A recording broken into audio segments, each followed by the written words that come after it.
Hey everyone, it's Jeff with Swish again. Welcome to part 2 of the Master My Money course. In part 1, we used the budget grader to evaluate how good you are at managing your money. In this video, I'm going to help you figure out which budgeting technique is the right one for you. We'll compare and contrast 4 different popular budgeting techniques and talk about why you would choose one over another. There are 4 different criteria we can use to evaluate each budgeting technique. How easy is it to get started? How easy is it to maintain over time? How flexible is it to accommodate changes in your life or different situations? And finally, in the previous lesson, we talked about the importance of habits. The faster you can make budgeting a habit, the greater your chances of ultimate success. So, how do 4 of the most popular budgeting techniques stack up? Let's find out. First up is the cash envelope system. This is a favorite of finance guru Dave Ramsey. The basic idea is to take your income at the beginning of the month and figure out exactly how you're going to use each and every dollar. For example, you may allocate $300 to gas, and $500 to groceries, and $1,000 to savings. Then, for each spending category, you have a physical envelope with cash to match the amount allocated to that category. As you go through the month and various expenses pop up, you use the cash from the appropriate envelope. Now, let's say you run out of cash in one of your envelopes. For example, groceries. Well, then you can't buy any more groceries for that month. The cool thing, though, is if you have any remaining cash at the end of the month, you can then just add that to your savings. The best parts about the envelope system are that it's flexible enough to accommodate nearly any situation, and it can, with an asterisk, be really addictive, as long as you're okay with using cash. There's a lot of psychology that goes into using physical cash instead of your credit card. People typically either love using cash and it helps them adopt good budgeting habits quickly, or it's a huge negative and they eventually stop budgeting altogether. In either case, one thing that is for certain is that the envelope system requires a lot of your time and effort to get started and to maintain over time. When I tried it out myself, I spent a couple hours doing the initial categorization of my expenses, and then several more hours each week to stay on top of things. That type of investment in time doesn't work well for some people, including me. A much simpler budgeting technique is the survival budget. The idea here is that you reduce your spending down to only what is absolutely positively necessary for your continued existence. And no, this does not include your $12.99 subscription to HBO so you can watch the latest Game of Thrones. It's more like your home and your food. And maybe you can add a handful of other really critical expenses in your life that you designate as essential. But that's pretty much it. Let me be clear. This budget should hurt. If it doesn't, you're probably not doing it right. On the good side, the survival budget is really straightforward and simple. The downside is that it won't be long before you're hating life.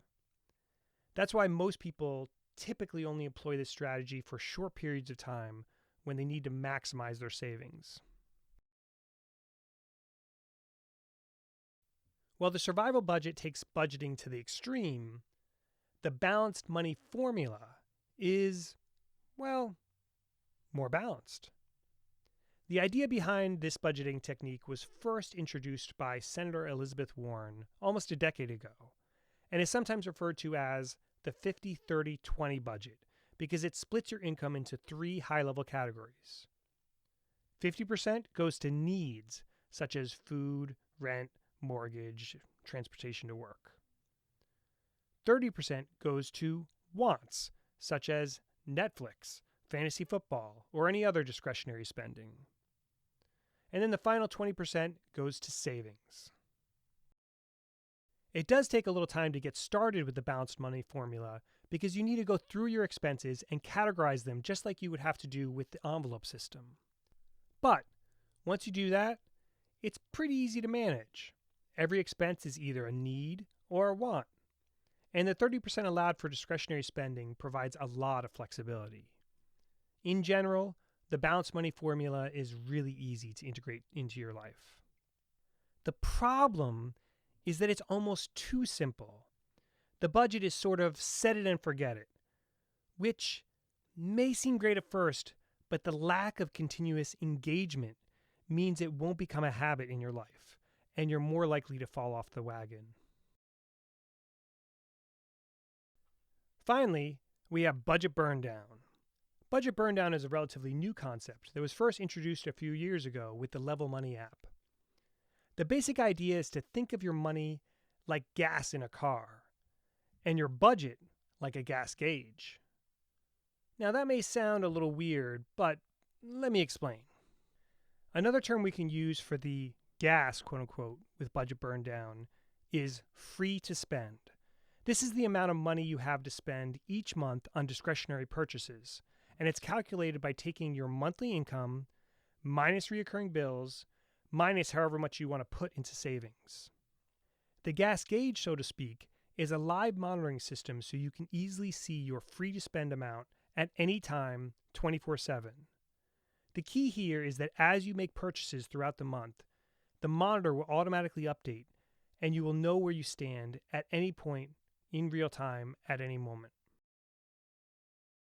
Once you set up budget burn down, there's really only one thing for you to do. Glance at your monitor for a couple seconds on a regular basis. This will force you to recognize the impact that purchases will have on your remaining budget, and you can make an informed, objective decision about whether that purchase is worth it. The power of budget burn down lies in the fact that as your free to spend amount gets closer and closer to zero, you will naturally start becoming more and more critical of your purchase decisions. How does budget burn down stack up against the 3 other budgeting techniques? Pretty well, actually. Budget burn down is easy to get started because you don't need to categorize all your purchases. Budget burn down is easy to maintain because the monitoring system will automatically stay up to date with your latest purchases.